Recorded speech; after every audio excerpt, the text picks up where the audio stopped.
ठीक सर, आज महुआ मोइत्रा जो टीएमसी सांसद हैं, उनकी संसद सदस्यता चली गई, उनको निष्कासित कर दिया गया, क्या कहेंगे? देखिए, पूरे दुनिया के अंदर भारत के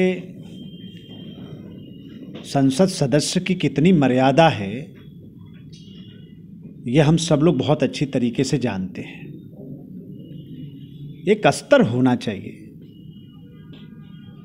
भारत की संसद की गरिमा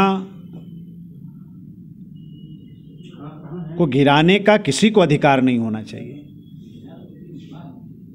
माननीय लोकसभा अध्यक्ष जी ने जो फैसला किया है वो निश्चित तौर पर बहुत उचित है और आने वाले समय के लिए एक उदाहरण बनेगा कि कैसे हमें शब्द की मर्यादा रखनी है, कैसे हमें अपने व्यवहार की मर्यादा रखनी है।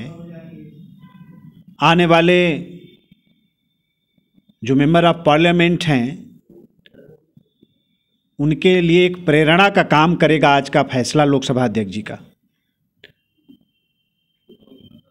आप किस पद पर हैं, उस पद की गरिमा क्या है, इसका ख्याल तो सबको रखना ही चाहिए।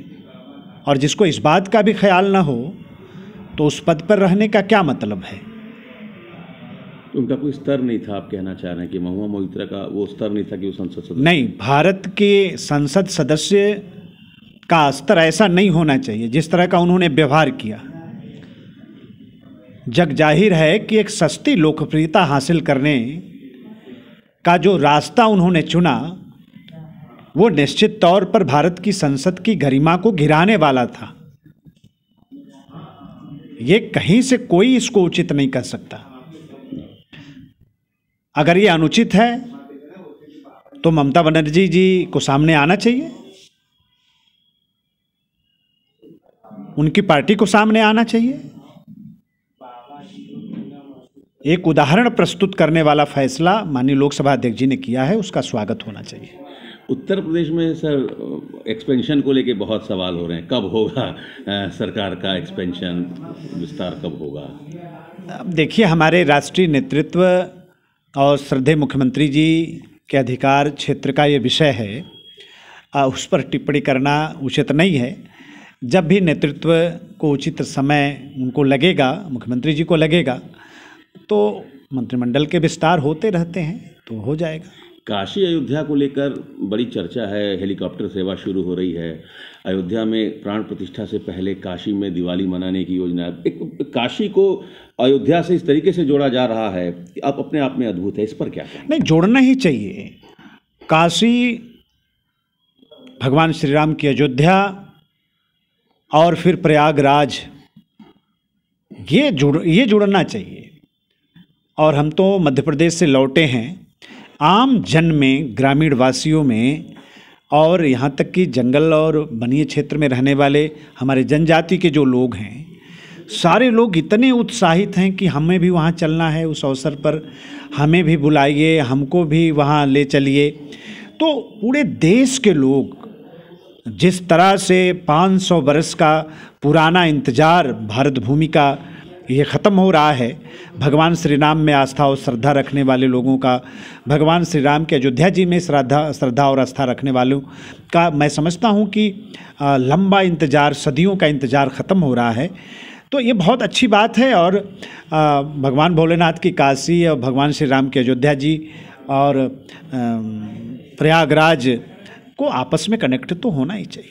विपक्ष लोकसभा चुनाव को लेकर बनारस को बैटल ग्राउंड बनाने के मूड में है। 25 दिसंबर को सुन रहे हैं नीतीश कुमार एक बड़ी रैली करने जा रहे हैं। क्या कहेंगे, बनारस और उत्तर प्रदेश पर अब इंडिया गठबंधन की नज़र है? कोई प्रतिपक्ष के किसी भी पहल की कोई दाल गलने वाली नहीं है।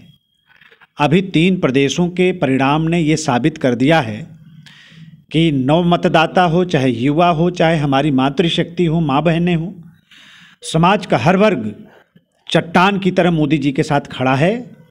और इस बार भारतीय जनता पार्टी जो अभियान चलाएगी वो अब की बार 400 पार का अभियान चलाएगी और निश्चित तौर पर हम लोगों को इसमें सफलता मिलने जा रही है। एक बड़ी सरकार और दुनिया के अंदर आप देखेंगे कि इतनी बड़ी सरकार, इतने प्रचंड बहुमत की सरकार कभी किसी ने देखी नहीं होगी। ऐसी सरकार आने वाले समय में 2024 के लोकसभा के आम चुनाव के बाद पूज्य मोदी जी के नेतृत्व में भारत की सरकार बनेगी। आखिरी सवाल, अखिलेश यादव बनारस में थे, तमाम आरोप लगाए, गंगा पर कोई काम नहीं हुआ, विकास के नाम पर अंधाधुंध पैसा खर्चा किया, कोई पूछने वाला नहीं है, कोई ऑडिट नहीं है, तमाम आरोप लगाए। अखिलेश यादव बनारस में आके क्या कहेंगे? देखिए, अखिलेश जी को कुछ पता नहीं है, ज़मीन का कोई पता नहीं, राजनीति का कोई पता नहीं है। वो युवराज हैं और सोने का चम्मच लेके पैदा हुए हैं, तो जनभावनाओं का भी उनको पता नहीं है। तो वो ऐसे ही कही कहाई बात सुनते हैं, उनके साथी लोग जो बता देते हैं वही बोलते हैं। ज़्यादा अच्छा है कि ज़मीन पर उतरें और जनभावनाओं को समझें, किस तरह से जनभावनाएं माता गंगा के साथ जुड़ी हुई हैं। इस बात को अगर वो समझते तो मैं समझता हूँ कि इस तरह का सवाल वो खड़ा नहीं करते।